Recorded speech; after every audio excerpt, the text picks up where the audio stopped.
Hi, and welcome back to lecture number 6. This is topic 1.6, Learning Traditions. We have one learning objective today that's describe the institutional and community-based models of education present in early West African societies. The learning centers in West African empires started with the rise of Mali. In Mali, there was a large book trade, universities, and learning communities. Timbuktu was one of the major centers inside the Kingdom of Mali, attracting scholars such as astronomers, mathematicians, architects, and jurists. The image on the screen is actually of star charts that astronomers used to document the movement of celestial bodies. One of the reasons Timbuktu grew in importance was because of Mansa Musa. He chose it as the site where he brought architects who built madrasas, or religious schools, and mosques that are unique to the city.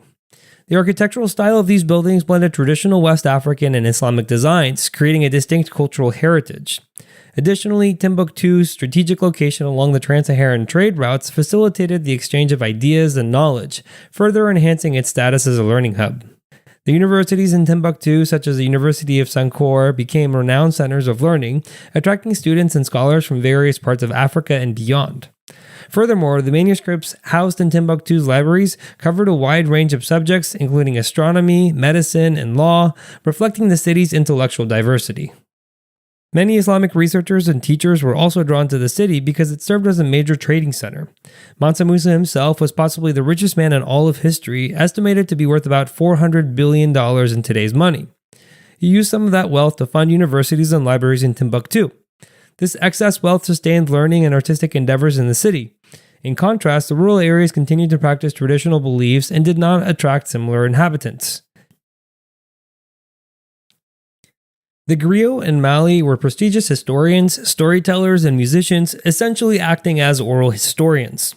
They used oral traditions to maintain the community's history, traditions, and cultural practices. Because they held all of the community's history, they acted as advisors to the royal family. An example of a song or a history that the griots were responsible for preserving is the Epic of Sundiata, which recounts the rise to power of Sundiata Keita. A quick summary of that is that he was the 12th son of Nare Magan Konate, the ruler of Kangaba. He was the sole survivor of the ruling family after his uncle, Sugmagru, claimed the kingdom. His uncle killed all of Sundiata's siblings and spared him because he was physically unwell as a child and thought to be no threat to the throne. Sundiata was exiled instead of killed, and over a few years he gained strength, forged alliances with neighboring groups, and returned to battle to reclaim his kingdom from his uncle. The Epic of Sundiata not only served as a historical account, but also as a source of inspiration and moral guidance for the community.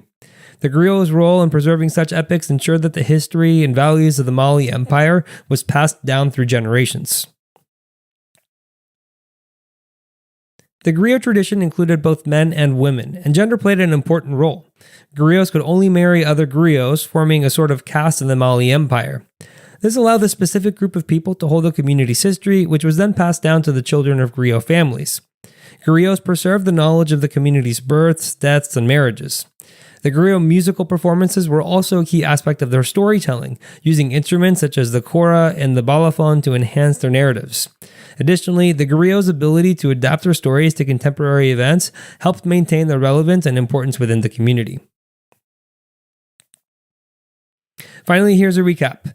Major centers of learning arose in Mali and the city of Timbuktu as a result of the wealth the empire amassed.